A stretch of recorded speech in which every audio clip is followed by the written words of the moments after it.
Hello students, आज के video lesson में हम एक्सक्रीशन प्रोसेस के बारे में पढ़ेंगे। बॉडी से हार्मफुल और अनवांटेड सब्सटेंसेस को रिमूव करने के प्रोसेस को हम एक्सक्रीशन कहते हैं। ह्यूमंस में एक्सक्रीशन के लिए ह्यूमन एक्सक्रीटरी सिस्टम प्रेजेंट होता है। इस सिस्टम को हम यूरिनरी सिस्टम भी कहते हैं। इस सिस्टम में फॉलोइंग पार्ट्स आते हैं: a pair of kidneys, a pair of ureters, a urinary bladder and a urethra।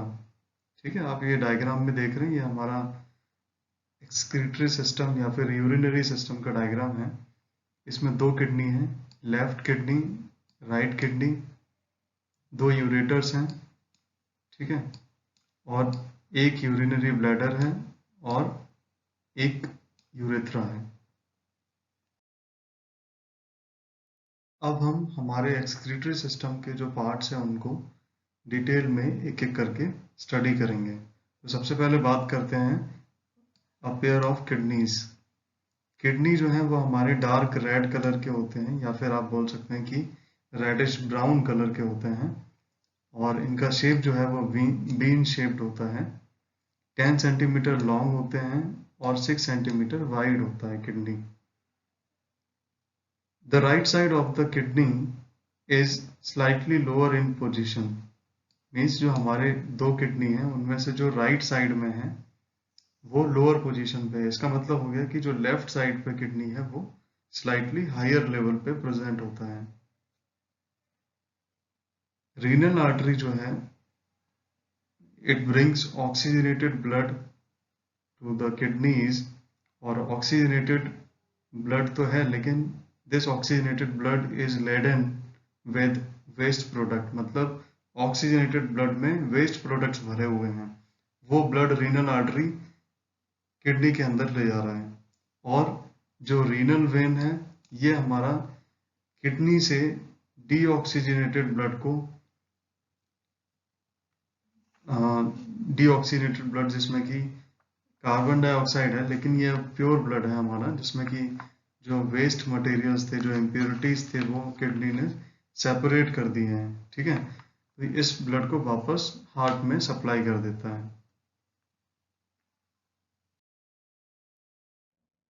अब हम यूरेटर्स के बारे में पढ़ेंगे। यूरेटर्स क्या है? Ureters narrow tube like structures होते हैं जो कि हमारे किडनी के कॉनकेव पार्ट में जो एक नॉच प्रेजेंट होता है, उस नॉच को हम हिलस कहते हैं, वहां से ही ऑरिजिनेट होते हैं। ठीक है, और इनका जो लेंथ है वो अबाउट 30 सेंटीमीटर होता है। ये डाउनवर्ड डायरेक्शन में मूव करते हैं और ऑब्लिकली यूरिनरी ब्लैडर के अंदर एंटर करते हैं। The passage of urine in the ureter occurs through peristalsis।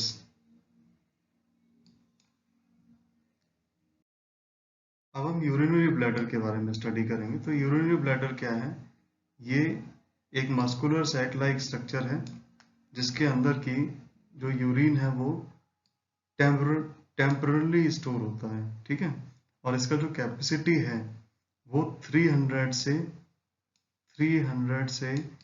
800 millilitre urine को स्टोर करने का कैपेसिटी है इस यूरिनरी ब्लैडर का। इसका जो ओपनिंग होता है यूरिनरी ब्लैडर का, वहां पर मसल्स होती हैं जिनको हम स्पिंटर कहते हैं। अब यूरेथ्रा के बारे में पढ़ लेते हैं। यूरेथ्रा एक ट्यूब है जो कि हमारे यूरिन को यूरिनरी ब्लैडर से बाहर थ्रो करता है। यूरेथ्रा जो है वो फीमेल्स में 4 सेंटीमीटर लॉन्ग होता है और मेल्स में 20 सेंटीमीटर लॉन्ग होता है। Its opening is separate in females but is common with reproductive tract in males। अब हम बात करेंगे हमारे यूरिनरी फेरस ट्यूब्यूल्स के बारे में। यूरिनरी फेरस ट्यूब्यूल्स को हम नेफ्रॉन्स भी कहते हैं। क्या बोलते हैं? Nephrons, NEPHRONS। तो each kidney is made up of large amount of nephrons, or we can say that about 1 million nephrons occur in each kidney. These nephrons are called structural and functional units of kidney. A nephron has two parts, Malpighian body and the renal tubule. Malpighian body consists of Bowman's capsule and glomerulus. ये structure देखिए आप, और इस structure में देखिए कि ये जो यूरिनरी फेरस ट्यूब्यूल है या फिर इसको हम नेफ्रॉन कहते हैं, इसमें हमने आपको बताया कि दो पार्ट है। मैल्फिजियन बॉडी है जिसमें हमारा ये वॉमेंस कैप्सूल और ग्लोमेरुलस आता है, और दूसरा पार्ट जो है वो ट्यूब्यूल है, ठीक है। और ये जो ट्यूब्यूल है, इस ट्यूब्यूल के 3 पार्ट्स होते हैं। Number 1 PCT, that is proximal convoluted tubule. Second one is loop of Henle, and third one is DCT, that is distal convoluted tubule. अब हम यहाँ पर मैकेनिज्म समझेंगे कि कैसे। अब यहाँ पर हम मैल्फिजियन ट्यूब्यूल जो है, मैल्फिजियन बॉडी जो है, उसको थोड़ा डिटेल में स्टडी कर लेते हैं। ग्लोमेरुलस और वॉमेन कैप्सूल, ये दो पार्ट हैं इस मैल्फिजियन ट्यूब्यूल के। और जो रीनल आर्टरी, जिसको हम, जो कि एक्चुअल में मेन आर्टरी है हमारे बॉडी का, जिसको हम ऑर्टा कहते हैं, वो मेन आर्टरी हार्ट से इस किडनी के अंदर ब्लड लेके आ रहा है। और ये ब्लड कैसा है? ऑक्सीजनेटेड है, but it consist of waste substances, waste material से भरा हुआ है ये ऑक्सीजनेटेड ब्लड। अब रीनल आर्टरी जब किडनी के पास पहुंच रहा है, उसको हम रीनल आर्टरी कहते हैं। और रीनल आर्टरी का एक ब्रांच है जिसको हम एफरेंट आर्टरियोल कह रहे हैं। ये जब वॉमेन कैप्सूल के अंदर एंटर करता है तो बहुत ज़्यादा कॉइल्ड हो जाता है, और इसी कॉइलिंग को हम क्या बोलते हैं? ग्लोमेरुलस कहते हैं। और कॉइलिंग के बाद में जो ब्लड वेसल रिलीज हो रहा है बाहर, इसको हम इफरेंट आर्टरियोल कहते हैं। वॉमेन कैप्सूल कनेक्टेड होता है रीनल ट्यूब्यूल के साथ में। अब यहाँ पर ग्लोमेरुलस कर क्या रहे हैं? वो क्या कर रहा है, जो भी ऑक्सीडेटेड ब्लड इम्प्योरिटीज के साथ में एफरेंट आर्टरियोल के थ्रू आ रहा है ग्लोमेरुलस के अंदर, वो यहाँ पर अल्ट्रा फिल्ट्रेशन हो रहा है। यहाँ पर क्या हो रहा है? अल्ट्रा फिल्ट्रेशन हो रहा है, जिसकी वजह से इस ब्लड में से, जिसमें इम्प्योरिटीज भी हैं, ठीक है, वो इम्प्योरिटीज वॉमेन कैप्सूल के अंदर मूव कर जाती हैं। क्या क्या मूव करता है इसके अंदर? ऑल स्मॉल वॉल्यूम सॉल्यूट्स, जैसे कि urea, uric acid, amino acids, hormones, glucose, ions, vitamins, और इन स्मॉल वॉल्यूम सॉल्यूट्स के साथ साथ में यहाँ पे वाटर भी फिल्टर हो जाता है। मीन्स कि जो ग्लोमेरुलस है वो क्या कर रहा है? अल्ट्रा फिल्ट्रेशन की वजह से वेस्ट मटेरियल्स को तो रिलीज कर ही रहा है, इसके साथ साथ में जो यूजफुल सब्सटेंसेस हैं हमारे बॉडी के लिए, वो भी वॉमेन कैप्सूल में पहुंच जा रहे हैं स्मॉल अमाउंट में।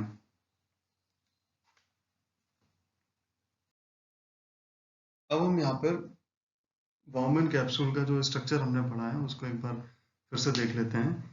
ये thin walled cup like depression होता है, ठीक है। इसमें single cell thick epithelium present होता है, इसीलिए ग्लोमेरुलस से सब्सटेंसेस जो हैं वो वॉमेन कैप्सूल में मूव कर पाते हैं, ठीक है। इसमें एक नॉट लाइक मास होता है ब्लड कैपिलरीज का, जिसको ग्लोमेरुलस कहते हैं, ठीक है। और ये दोनों मिलाकर क्या बनाते हैं? मैल्फिजियन कैप्सूल बनाते हैं, रीनल कैप्सूल बनाते हैं, या फिर इसी को हम मैल्फिजियन बॉडी बोलते हैं, मैल्फिजियन ट्यूब्यूल भी कह सकते हैं। अब हम बात करेंगे मैल्फिजियन बॉडी के बाद में, अब रीनल ट्यूब्यूल की बात करेंगे यहाँ पे। तो रीनल ट्यूब्यूल के 3 पार्ट आपको बताए थे, PCT, प्रॉक्सिमल कॉन्वोल्यूटेड ट्यूब्यूल। तो ये जो PCT है, ये जस्ट वॉमेन कैप्सूल्स के बाद में ही स्टार्ट हो जाता है, मतलब रीनल ट्यूब्यूल का सबसे फर्स्ट जो पार्ट है, फर्स्ट कॉन्वोल्यूटेड ट्यूब्यूल, ठीक है, इसको ये भी कहते हैं हम। PCT में क्या हो रहा था? अल्ट्रा फिल्ट्रेशन का प्रोसेस होके जो फिल्ट्रेट जो PCT में आ रहा था, हमारे रीनल ट्यूब्यूल में आ रहा था, उसमें से सेलेक्टिव रीएब्जॉर्प्शन होता है। किसका सेलेक्टिव रीएब्जॉर्प्शन होता है? ग्लूकोज का, अमीनो एसिड्स का, यूजफुल सॉल्ट्स का, वाटर का। ठीक है, अब हम बात करेंगे सेकंड पार्ट जो है हमारा रीनल ट्यूब्यूल का, ये नेफ्रॉन ट्यूब्यूल का। इसको हम बोलते हैं लूप ऑफ हेनले या हेनलीज लूप। तो इसमें क्या है, ये यू शेप का ट्यूब है, ठीक है, मिडिल पार्ट है ट्यूब्यूल का, और इसमें रीअब्जॉर्प्शन ऑफ वाटर होता है। यहाँ पर क्या होता है? Reabsorption of water. ठीक है, फिर हम बात करेंगे जो थर्ड पार्ट है डीसीटी। इसको थर्ड पार्ट या फिर एंड पार्ट कहते हैं किडनी ट्यूब्यूल का। ये कलेक्टिंग डक्ट में जाके ओपन होता है। कलेक्टिंग डक्ट जो है वो बहुत सारे रीनल ट्यूब्यूल्स का जो कलेक्शन है, उस कंटेंट है, उसको रिसीव करता है। कलेक्टिंग डक्ट इस कंटेंट को यूरिन के फॉर्म में यूरिनरी ब्लैडर, यूरेटर्स के थ्रू यूरिनरी ब्लैडर में पहुंचाता है। अब यहाँ पे कुछ हम और इंफॉर्मेशन देख रहे हैं कि approximately 2 million uriniferous tubules or nephrons are present in both kidneys. Each single tubule is 4 to 5 centimeter long. The great length of the tubule provides the large surface area for reabsorption of usable substances such as water. Blood flow through the kidneys per minute is equal to 1 liter. Glomerulus filtrate produced in 24 hours is equals to 160 liters. Urine produced from the glomerulus filtrate after reabsorption per day is about liter. अब हम formation of urine को थोड़ा discuss कर लेते हैं। इसके दो part हैं, अल्ट्रा फिल्ट्रेशन और रीएब्जॉर्प्शन। पहले हम बात करेंगे अल्ट्रा फिल्ट्रेशन के। जो इफरेंट एट्रियोल होता है वो नैरो होता है एफरेंट एट्रियोल के कंपैरिजन में, जिसकी वजह से हाइड्रोस्टैटिक प्रेशर बिल्ड होता है ब्लड में।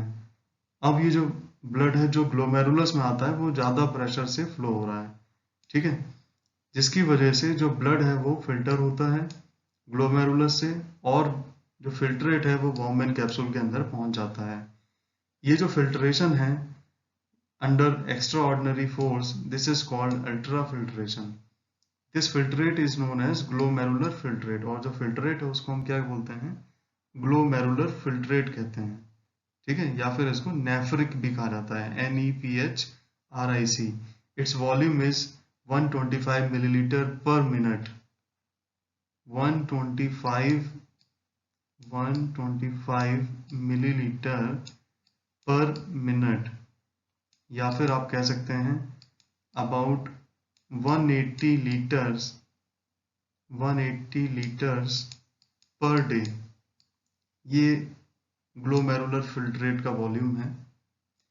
This filtrate consist of water, urea, salt, glucose and other plasma solutes. इसमें आपको हमने बताया था अभी, urea, uric acid, amino acid, hormones, glucose, ions, vitamins, ये सब प्रेजेंट होते हैं, और वाटर भी प्रेजेंट होता है। Blood cells, proteins and other large molecules remain behind in the glomerulus, ठीक है, क्योंकि अल्ट्रा फिल्ट्रेशन का प्रोसेस हो रहा है तो जो सिर्फ स्मॉल वॉल्यूम सॉल्यूट्स थे और वाटर था वही पास होगा। अब दूसरा स्टेप है यूरिन फॉर्मेशन का, रीएब्जॉर्प्शन। तो जो ग्लोमेरुलस फिल्ट्रेट है वो जब रीनल ट्यूब्यूल में एंटर करता है तो वहां पर ये रीएब्जॉर्ब होता है। ये PCT रीजन में होता है, प्रॉक्सिमल कॉन्वुलेटेड ट्यूब्यूल रीजन में होता है। This reabsorption occurs only to the extent that the normal concentration of blood is undisturbed, ठीक है, कंसंट्रेशन को मेंटेन करते हुए ये रीएब्जॉर्प्शन होता है। This process is called selective reabsorption. Potassium ions, certain substances such as penicillin are passed into the forming urine through the distal convoluted tubule। उसके बाद में जो DCT है वहां से पोटेशियम आयंस, ठीक है, हाइड्रोजन आयंस, ये सब पास हो जाते हैं यूरिन फॉर्मेशन के लिए। The cells of walls of DCT are involved in bringing potassium ions and other substances back into the renal tubule. Hence, this process is called tubular secretion, ठीक है। और DCT का काम क्या है? ये ट्यूबुलर सेक्रेशन करता है। ठीक है,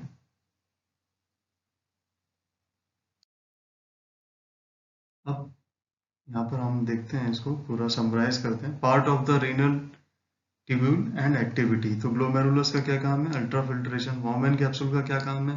ग्लोमेरुलर फिल्ट्रेट को रिसीव करना। पीसीटी का क्या काम है? Reabsorption of water, glucose, sodium and chloride ion.